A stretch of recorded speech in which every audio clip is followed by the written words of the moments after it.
All right, good morning. It is December the 24th, Christmas Eve. And I've got my better half sitting here with me today and showing her off on YouTube. And anyway, we're ready for Revelation chapter 17. Chapters 17 through 18 are parenthetical. Might turn it down again just a hair there.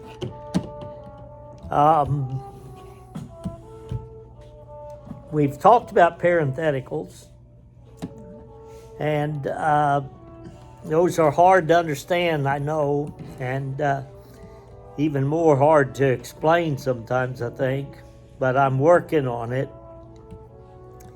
And with the Lord's help, I will explain it hopefully more clearly down the road here. So, honey, I think that music is bothering me too much. Just turn it down a little. You don't have to turn it off. I will. I didn't know it would bother me that much, but anyway. It was too loud. I could hear it. Yeah, Go down we're there. trying to be Christmassy, and we just little light music is fine. But chapter 17 through 18 is parenthetical also. Chapter 17 begins talking about Babylon.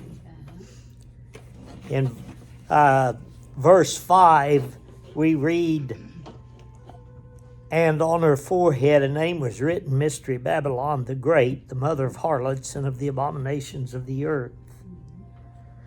Babylon is the religious system of Antichrist. It is a symbol of total wickedness.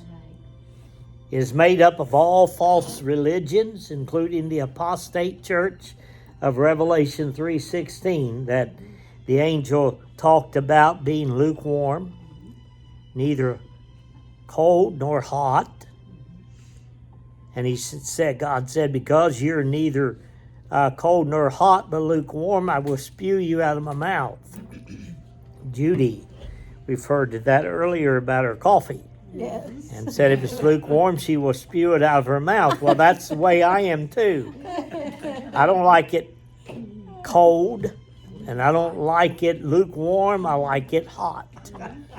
That's the only way to drink coffee, and God doesn't like lukewarm religion. He wants us to be red hot for Him. And if you're not, He's going to spew you out of His mouth. He's going to puke you up. That's a good way of saying it, I guess. But Babylon, as I said, is a religious system of the Antichrist. And its effects are worldwide. It does. It's not just a local thing, but its effects are worldwide. We refer to it as the one world church. You know, we talk about during the tribulation period, there will be the one world government and the one world church. And Babylon is a reference to the one world church. Dr. Ron Rolfe said that it is the Babylonian system of false religions that corrupted the church after the so-called conversion of Constantine. Constantine, if you know anything about him, was the one who legalized Christianity. Supposedly he became a Christian. That's debatable. Only God knows a person's heart, but Yes, he does. also supposedly he brought paganism into the church because his background was paganism, and so he just kind of intermingled his paganistic thoughts in with Christianity, and Christianity became acceptable to society, and the persecutions began to cease. There's much debate if you go on the internet and read about Constantine. There's various debates, and especially if you read from a Catholic view, they don't see Constantine maybe as Protestants see him. But that's a great study if you are interested in studying it. Let's begin there, chapter 17, and just read a little bit. Verse 1, then one of the 7 angels who had the 7 bowls, you'll recall that in chapter 16 we had just talked about the bowl judgments. And the 7th angel poured out his bowl in verse 17 of chapter 16. And then we enter back into a parenthetical section.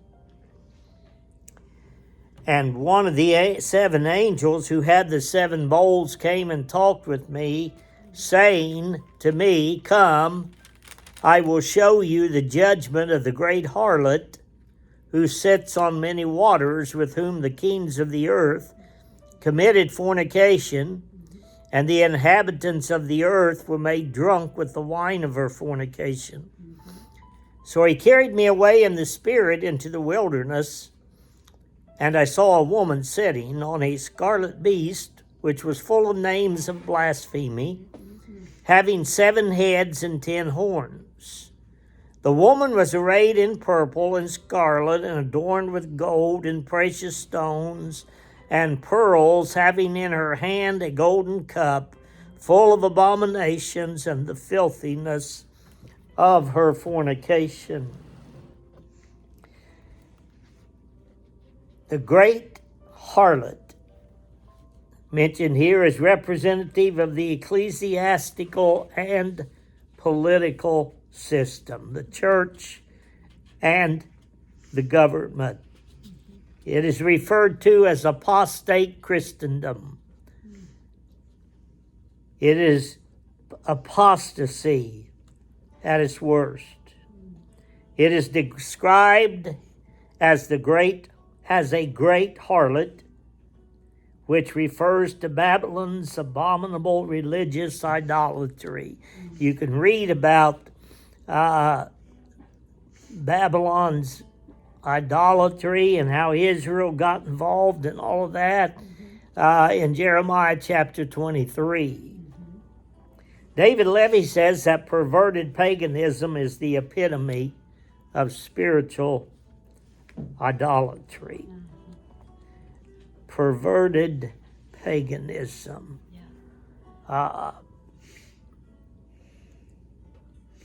Not for sure exactly what David Levy means by that, but paganism is the worship of other gods. And mixing that in with Christianity certainly makes it perverted. You'll recognize if you go in, and again, now this statement is not an attack on individuals. It's not an attack on Catholic people who sincerely love the Lord and want to please Him. But it is, you could say, an attack on the system, on the religious system, the corruption of Catholicism. It's perverted paganism. You walk into a Catholic church, they're very beautiful. They are. We've been in the one down in New Orleans a few times. These churches would just kind of blow you away. They're just beautiful. We went in one in Natchez, Mississippi. We've been in others. And there's such an awe about them. Statues everywhere you look of all the prophets and the apostles and of Mary and the baby Jesus and on and on and on. And that, some say, and some say not so, is that this began to happen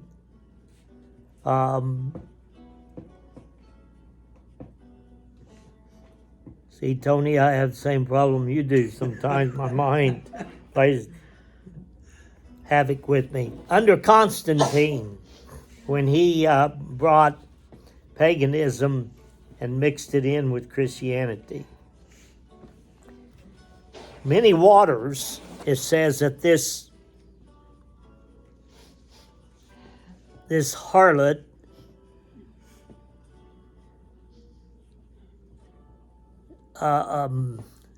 here we go, who sits on many waters, later described in verse 15 as peoples and multitudes and nations and tongues. Verse 15, then he said to me, the waters which you saw where the harlot sits are peoples, multitudes, nations, and tongues. So this harlot is seen as sitting on many waters, or on, find it again, or who sits on many waters, or who sits amongst the people.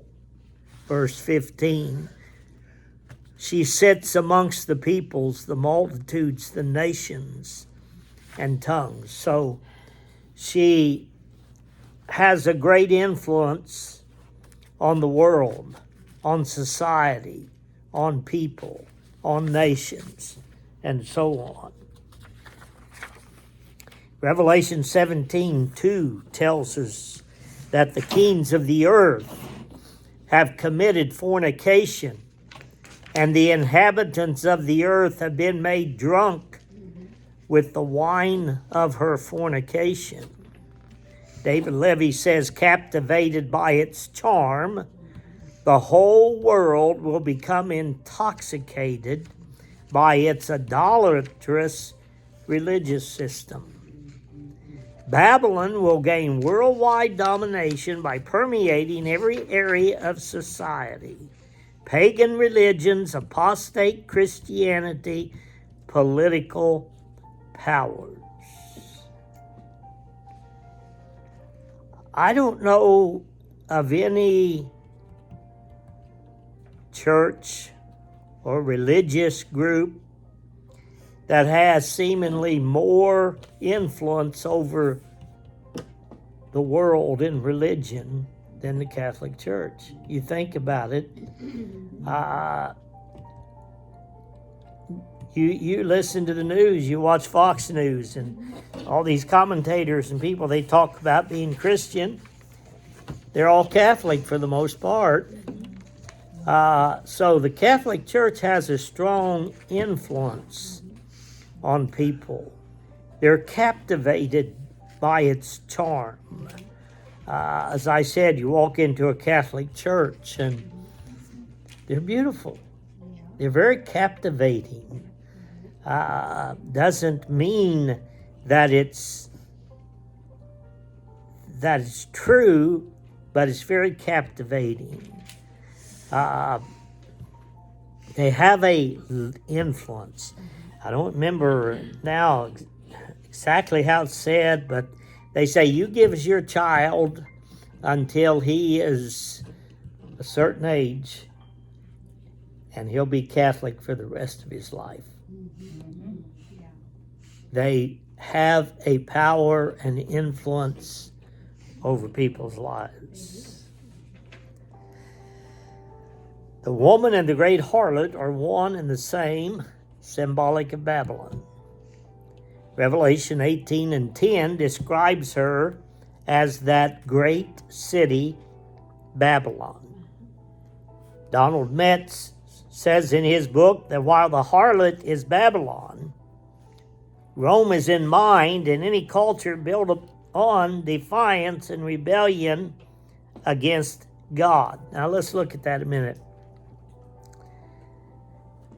Back in the day of John, they used the word Babylon, as I will mention a little later, but they used it as a means of protection from the Caesar, from the Roman government. So they didn't say Rome, they said Babylon. The harlot is Babylon, but Rome is in their mind, and any culture built upon defiance and rebellion against God. Revelation 17:3 says, she is sitting on a scarlet beast. Let me look at that, 17:3. So he carried me away in the spirit into the wilderness, and I saw a woman sitting on a scarlet beast, which was full of names of blasphemy, having 7 heads and 10 horns. The 7 heads and 10 horns are symbolic of Babylon or Rome. Revelation 17:5 makes it clear who she is. And on her forehead a name was written, Mystery Babylon. It's a mystery. Babylon is a mystery. The great Babylon, the great, the mother of harlots and of the abominations of the earth. She is in alliance with the political system of the Antichrist. She's dressed, verse 4 tells us, in lavish attire, which is suggestive of ecclesiastical pomp, as seen in some religions. At Christmas time, especially, if you see, I mean, I don't sit and watch them because they just don't interest me, but if you watch the Pope or any of them as they're doing their Christmas things, you see all of the things that go on, all the lavish attire and the pomp and circumstance. And Donald Metz says it is the symbol of human civilization with all its pomp and circumstance organized in opposition to God. So Babylon is a spirit in opposition to the true God. It implies a golden foal. It's a golden foal, verse 4 says. The woman was arrayed in purple and scarlet and adorned with gold and precious stones and pearls, having in her hand a golden cup full of abominations and the filthiness of her fornication. A golden cup full of abominations and filth. It implies idolatrous worship and the immoral practices associated with it. Beacon Commentary says the cults and vices of Roman life and filthiness of her fornication with the nations of the world is what it's implying. Verse 17 and 5, we read that about the name written on her forehead, Mystery Babylon, the mother of harlots and of the abominations of the earth. That term mystery indicates that there is a symbolism intended here, according to Ralph Earl in Beacon Commentary. Another comment by Henry Sweet, Beacon Commentary quotes him a lot. I don't personally, of course, know who he is, but they quote him a lot in Beacon Commentary. He says the woman on the beast represents or is the symbol of Babylon the Great, while Babylon itself is a mystical name for the city, which is now the mistress of the world. Her gaily attired, jeweled, gilded person and her cup of abominations proclaim her to be the mother harlot of the earth. Ralph Earl goes on to say, it cannot be doubted that the primary identification of Babylon is with Rome. Among the Christians at that time, Babylon was used as a mystical name for Rome to avoid getting in trouble. Verse 6, I saw the woman drunk with the blood of the saints and with the blood of the martyrs of Jesus. The Catholic Church has a history of martyrdom. They have a history of putting Christians to death who disagreed with them. This is reminiscent of the persecution of Christians in the 1st century AD to the 4th century by Roman paganism. Christians were burned alive. They were fed alive. They were fed to starved lions in the Colosseum. People travel the world over and go to Rome, Italy, and one of the sites that they like to view is the Colosseum. I'd like to see it. But it is there where Christians were burned alive. They were fed to half-starved lions. They were hacked to death. They were put in logs and sawed in two. Their heads were cut off. They were crucified, and so on and so on. If you've never read or heard of Fox's Book of Martyrs, I would encourage you to get you a copy and just read some of it. It'll just blow your mind at the persecutions that went on. Fox's Book of Martyrs. And then there's the Voice of the Martyrs that you can look up on the internet and read from there. That I used to get their magazine. I've had speakers from the Voice of the Martyrs speak in my church before. And I've got some of their books. And it's just amazing at the persecution that went on then and is still going on today. Open Doors World Watch List. You can find that also on the internet. They say that globally more than 360 million Christians suffer at least high levels of persecution and discrimination for their faith today. We are indeed blessed in America. In 1993, Christians faced high to extreme levels of persecution in 40 countries. This number has nearly doubled to 76 countries in 2023. Sometimes you have to wonder how long will it be before America begins to feel it. But I recommend you look on the internet and look up Open Doors 2023 World Watch List and read what they have to say. But persecution not only happened during the 1st to the 4th centuries, but it's still happening today. And we are so immune from it that we hardly even think about it. And yet the Bible clearly tells us as Christians that we are to remember those who suffer as if we ourselves were suffering. We are to remember those in prison. We're to pray for them. We're to hold them up before God and not forget them. Then it talks about in 6 through verses 18 about the woman and the beast. Now, I just want to read that to us. I saw the woman drunk with the blood of the saints and with the blood of the martyrs of Jesus. And when I saw her, I marveled with great amazement. But the angel said to me, why did you marvel?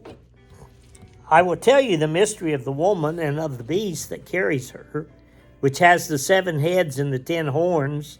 The beast that you saw was and is not, and will ascend out of the bottomless pit and go to perdition. And those who dwell on the earth will marvel, whose names are not written in the book of life from the foundation of the world, when they see the beast that was and is not and yet is. Here is the mind which has wisdom. The 7 heads are 7 mountains on which the woman sits. There are also 7 kings. 5 have fallen, 1 is, and the other has not yet come. And when he comes, he must continue a short time. The beast that was and is not is himself also the 8th, and is of the 7, and is going to perdition. The 10 horns which you saw are 10 kings, who have received no kingdom as yet, but they receive authority for 1 hour as kings with the beast. These are of one mind, and they will give their power and authority to the beast.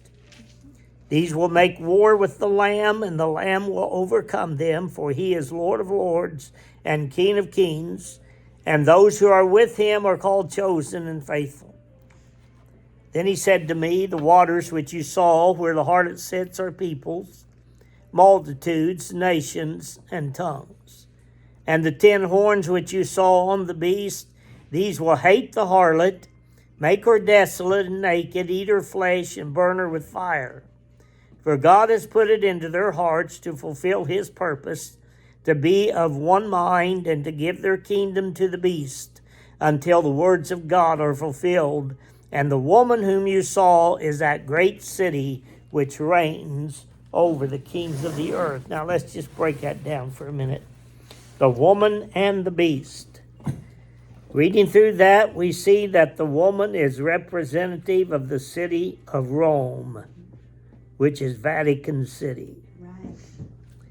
Babylon, or Rome, is the Vatican with its pagan and idolatrous worship brought into the church by Constantine in 313 AD, when he issued the Edict of Milan, which accepted Christianity. And that's basically what the Edict of Milan was, where Constantine signed an order to accept Christianity.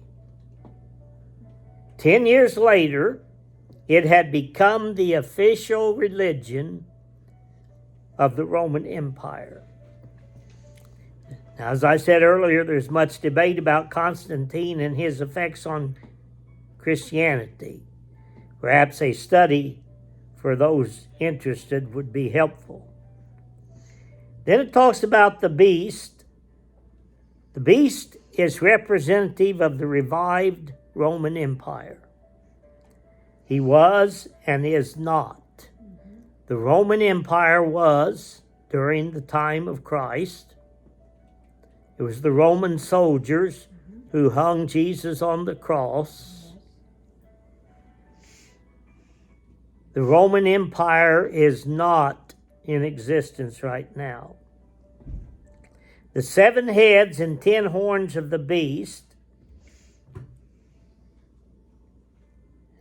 the waters, verse 15, represent peoples, multitudes, nations, and tongues, as I said, worldwide sway or controlling influence.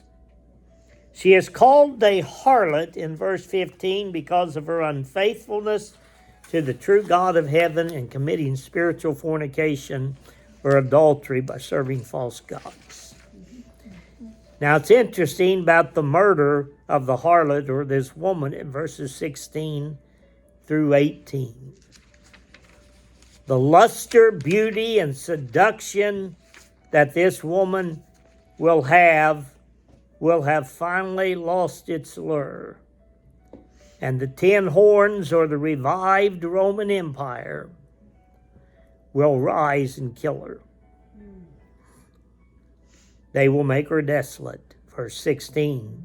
In other words, they will divest her of all the wealth she has confiscated.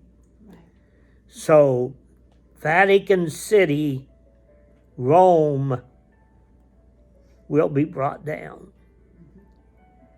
Make her desolate and naked. Verse 16, strip away all her personal support, position, power, and prestige, thus exposing her moral corruption. Eat her flesh, like the wild dogs did to the corpse of Jezebel. You can read about that in 1 Kings chapter 21, verse 23, and 2 Kings chapter 9, verses 30 through 37. They will burn her with fire, verse 16 says. In other words, they will totally eliminate any identity of the woman and her false religious system. You may ask, what is the cause of this great turnabout? Why did the Roman Empire suddenly rise up and destroy this pagan religion? Think about it. The Catholic Church has great sway over the world, over other nations. They have their own government. They're basically a state within a state. Vatican City is controlled by the Pope, and they have their own ambassadors and everything. But why does the revived Roman Empire rise up against her? The answer is very simple in verse 17.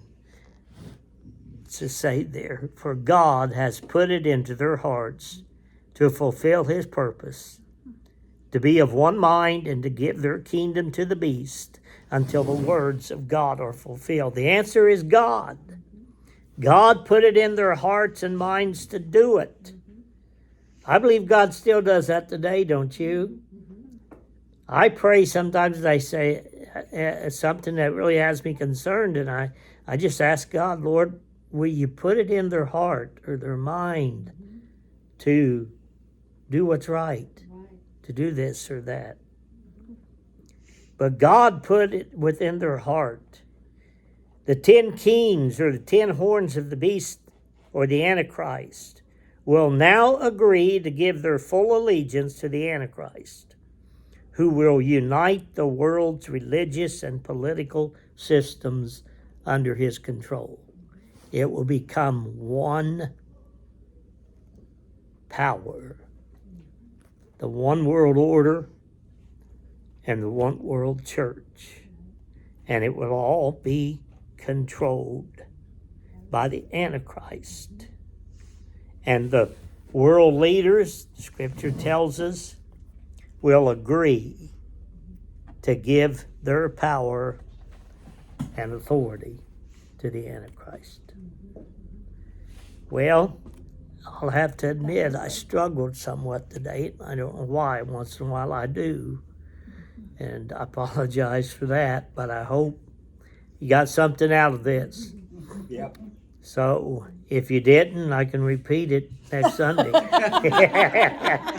Or if you want to stay for another 30 minutes, I can start from scratch.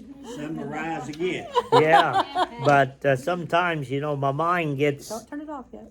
Sometimes my mind gets befuddled, whatever you want to say, and can't think. Oh, yeah. All right, let's close with this song. We wish you a Merry Christmas. We wish you a Merry Christmas. We wish you a Merry Christmas and a Happy New Year. All right. We bring to you and your kin. We wish you a Merry Christmas and a Happy New Year. And that's all she wrote.